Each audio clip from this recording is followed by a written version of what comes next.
Hello everybody, this is Sweety here. Welcome back to our channel Ansh commerce tech. तो आज हम retirement of a partner start करने वाले हैं और इसका ये लेक्चर नंबर 1 है।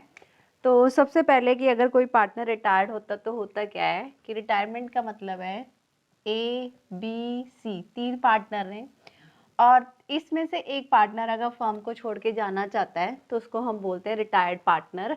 तो फर्म बी और सी कंटिन्यू कर सकते हैं। तो रिटायरमेंट के कहने का मतलब है कि अगर कोई पार्टनर फर्म को छोड़ के जाता है विद नोटिस दे के जाना है ताकि उसके लिए नेक्स्ट कोई भी अगर फर्म के एक्ट हो तो वो लाइबल ना हो, तो उसको नोटिस देना पड़ता है। और रिटायरमेंट से क्या होता है कि फर्म की कंटिन्यूटी के ऊपर कोई भी इफेक्ट नहीं पड़ता, फर्म वैसे ही काम करेगी। अब जो प्रॉफिट 3 पार्टनर शेयर कर रहे थे अब 2 में डिस्ट्रीब्यूट होगा, जो रिस्पॉन्सिबिलिटी 3 की थी अब 2 की हो जाएगी। तो ये सारी चीज़ें यहाँ पे हम स्टडी करेंगे। तो देखते हैं कि अगर कोई पार्टनर रिटायर्ड होता है तो क्या क्या एडजस्टमेंट करनी पड़ती हैं।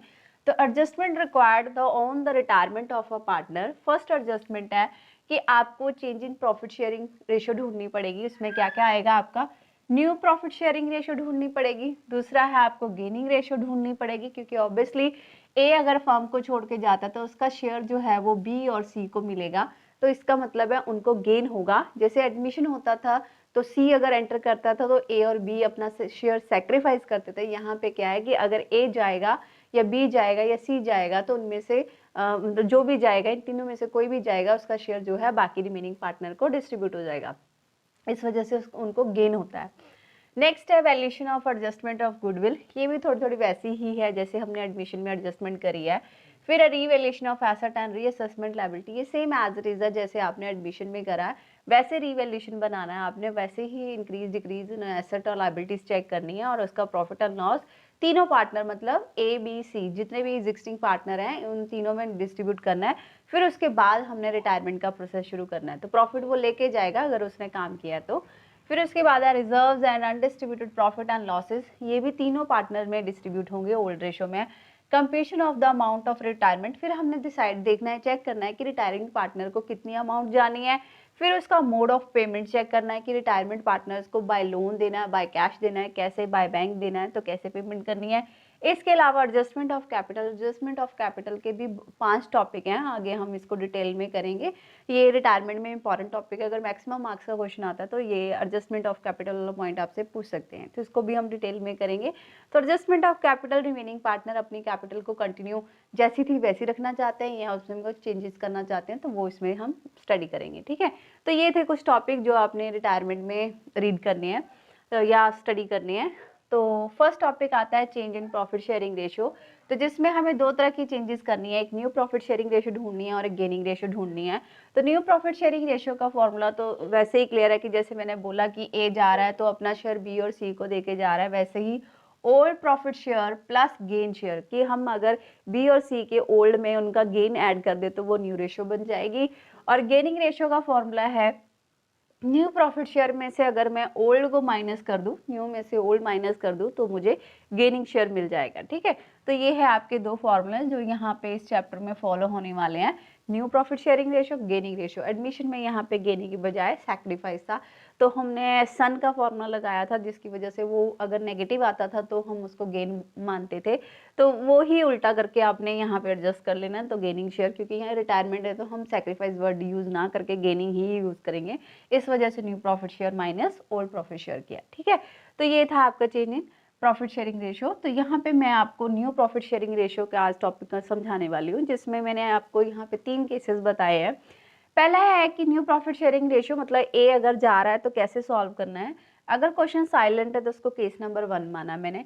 अगर ऑफ का केस है, लैंग्वेज में ऑफ वर्ड लिखा हुआ कि ए अपना इतना शेयर उसको देके जाएगा, तो उसको केस नंबर 2 करेंगे। और फिक्स रेशियो बताइए तो केस नंबर 3 कंसिडर करेंगे। तो स्टेप बाय स्टेप एक एक केस को स्टडी करते हैं विद एग्जांपल।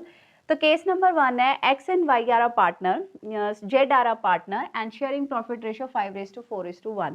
इनकी प्रॉफिट शेयरिंग रेशियो 5:4:1 है। Find the new profit sharing ratio of the remaining partner. अगर एक्स केस नंबर 1 है कि अगर एक्स रिटायर होता है तो एक्स वाई जेड 3 पार्टनर लिख दिए जिनमें जिनकी ओल्ड प्रॉफिट शेयरिंग रेशियो 5:4:1। तो कौन जा रहा है, एक्स रिटायर हो रहा है तो एक्स के ऊपर क्रॉस, मतलब ये कंटिन्यू नहीं रहेगा, तो रह गए 4:1। तो y और z की न्यू रेशियो बनी 4:1, क्योंकि यहाँ पे क्वेश्चन साइलेंट है, ना ऑफ है, ना कोई रेशियो बताई गई, तो इस वजह से हम ये मानेंगे कि जो जा रहा है उसको कैंसिल करो, उसको छुपा दो, बाकी जो बच गए वो न्यू रेशियो बच गई। तो 4:1 किसकी, y और z की। और जो न्यू रेशियो है वही गेनिंग रेशियो है, यहाँ पे कोई ज़्यादा प्रॉब्लम नहीं आती है आपको गेनिंग रेशियो ढूंढने में, कि जो पार्टनर कंटिन्यू रह गए उन्हीं की जो रेशियो बची है, जो गेनिंग है वही न्यू है, जो न्यू है वही गेनिंग रेशियो है। ऐसे केस नंबर 2 ले लिया मैंने कि केस नंबर 1 में बी पॉइंट ले लिया कि वाई रिटायर कर देते हैं। अब यहाँ से वाई, तो एक्स वाई जेड 3 पार्टनर लिखे, वाई को कैंसिल किया क्योंकि ये जा रहा है रिटायरिंग पार्टनर, बाकी रह गए एक्स और जेड। तो इनकी न्यू रेशियो बनी 5:1 और गेनिंग रेशियो भी 5:1। तो ये सबसे सिंपल आसान वाला मेथड बोल सकते हैं कि क्वेश्चन साइलेंट है, बताया नहीं कि एक्स और वाई अपने रिटायरमेंट के बाद अपने शेयर को कैसे डिस्ट्रीब्यूट कर रहे हैं, वाई और जेड कैसे डिस्ट्रीब्यूट उसको कर रहे हैं। तो इस वजह से हम सिंपल ही कैंसिल कर देते हैं और बाकियों को जो बच गया उनको हम न्यू और गेनिंग रेशियो मानते हैं। ठीक है, तो केस नंबर 2 करते हैं। X Y Z are a partner, profit sharing ratio 4:3:2 and Y retire. कौन पार्टनर रिटायर हो रहा है, Y, and give 1/9 of his share. यहाँ लैंग्वेज में ध्यान देना है, 1/9 ऑफ हिज शेयर, कि वो अपने शेयर का, मतलब वाई अपने शेयर का 1/9 पार्ट जो है वो एक्स को दे रहा है, and remaining to the Z, और बाकी जो बच गया उसका शेयर वो जेड को दे रहा है। तो देखते हैं कैसे करा है। X Y Z, old ratio है 4:3:2, तो 4/9, 3/9 एंड 2/9 जेड को आ गया। तो profit share given by Y, क्योंकि वाई रिटायर हो रहा है, ये रिटायरिंग पार्टनर है, तो वाई ने एक्स को कितना दिया है, 1/9 ऑफ हिज शेयर, तो उसका शेयर कितना है 3/9, 3/9 का 1/9 पार्ट उसने दिया है, तो वो बन गया आपका सॉर्ट आउट करके 1/27, क्योंकि एक्स को मिला है, एक्स के लिए ये क्या है, गेन, और गेन क्या हो जाएगा, प्लस। ठीक है, इसी तरह ही फिर profit share given by the Y to Z, तो उसने रिमेनिंग शेयर देना, मतलब 3/9 में से अगर 1/27 एक्स ले गया तो रिमेनिंग कितना बचा है, 8/27, जो किसको गेन हो रहा है, ये जेड को। तो न्यू प्रॉफिट शेयर के लिए क्या है हमारा, ओल्ड प्लस गेन, तो 4/9 प्लस 1/27 किया, तो सॉर्ट आउट किया तो 13/27। वाई तो आपका नील ही रहेगा क्योंकि ये रिटायर हो गया, इसको कुछ नहीं मिलने वाला, और z का 2/9 प्लस 8/27 सॉर्ट आउट किया तो 14/27। तो रेशो बनी आपकी 13:14, ये आपकी न्यू प्रॉफिट शेयरिंग रेशो आ गई। अब ये फर्स्ट केस तो है नहीं, इसमें ऑफ का केस है, तो हमें गेनिंग रेशो ढूंढनी पड़ेगी। तो ज़्यादा ढूंढने की वो भी दिक्कत नहीं है, क्योंकि यहाँ पे हमें पता है x को 1/27 मिल रहा है और z को 8/27 मिल रहा है, दोनों के डिनोमिनेटर सेम है, तो रेशो बन गई 1:8। ये आपकी गेनिंग रेशो आ गई दोनों की, x और z की, क्योंकि y तो रिटायरिंग पार्टनर है, तो उसका ही शेयर तो उनको गेन हो रहा है। ठीक है, तो ये था आपका सेकंड केस जिसमें ऑफ का केस था। Case number 3, A B C partner, profit sharing ratio 5:3:2 है, और यहाँ पे बी रिटायर हो रहा है और his profit share taken by A and C in ratio 2:1। यहाँ पे हमें स्पेसिफिकली रेशियो बता दिया कि इस रेशियो में ए और सी बी के शेयर को डिस्ट्रीब्यूट करेंगे, तो करते हैं।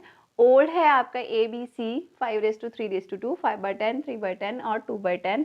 Profit share given by B to A, B ने कितना शेयर दिया, क्योंकि बी रिटायरिंग है तो बी किसको दे रहा है, ए और सी को, तो ए को कितना दे रहा है, वो अपने शेयर का, उसका शेयर है 3/10, किस रेशियो में, 2/3, 2:1 है तो 2/3 सॉर्ट आउट किया 1/5, तो ये ए के लिए क्या बन गया, गेन।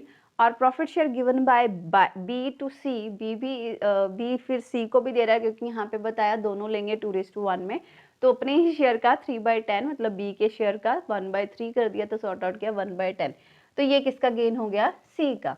और ये बी तो हमारा नीली हो जाएगा क्योंकि वो रिटायरिंग पार्टनर है, तो हमें पता ओल्ड प्लस गेन करेंगे तो न्यू प्रॉफिट शेयर आ जाएगा, तो 5/10 प्लस 1/10 सॉर्ट आउट किया 7/10, और ऐसे 2/10 प्लस 1/10 सी का सॉर्ट आउट किया 3/10। तो न्यू रेशो ढूंढनी है, तो 7/10 और 3/10 ए एंड सी के लिए, क्योंकि डिनोमिनेटर सेम है तो रेशो बनेगी 7:3, और गेनिंग रेशो है 1/5, क्योंकि ए ने गेन किया 1/5 और सी ने गेन किया 1/10। डिनोमिनेटर सेम करने के लिए 1/5 को मैंने 2 से मल्टीप्लाई कर दिया, ऊपर और नीचे दोनों, तो ये बन गया आपका 1/10। तो ए एंड सी की रेशो बनी 2, क्योंकि सी के लिए आपके पास ऑलरेडी 1/10 गिवन है, और इसका आपका बन गया 2/, ये आपका सॉर्ट आउट करके बन गया 2/10, तो रेशो बनी 2:1। तो ये आपकी gaining ratio, gaining ratio, new ratio ऐसे फाइंड आउट करनी है। ये मैक्सिमम 3 ही केसेस हैं यहाँ पे, ये एडमिशन से ज़्यादा इजी है। यहाँ पे इतना कुछ झंझट नहीं है कि हमें कोई सेक्रीफाइस रेशो को ढूंढना या प्लस माइनस, ऐसा कुछ नहीं है। सिंपल आपने ये सिंपल इसको गेनिंग रेशो में फॉर्मूलाज लगाने हैं और ओल्ड में से हमेशा आपने गेनिंग को प्लस कर देना, न्यू रेशो आ जाएगी। तो this is all about the changing profit sharing ratio in A retirement partner. Next हमारे यहाँ पे हम करेंगे adjustment of goodwill. So if you like our videos, please subscribe our channel and thank you.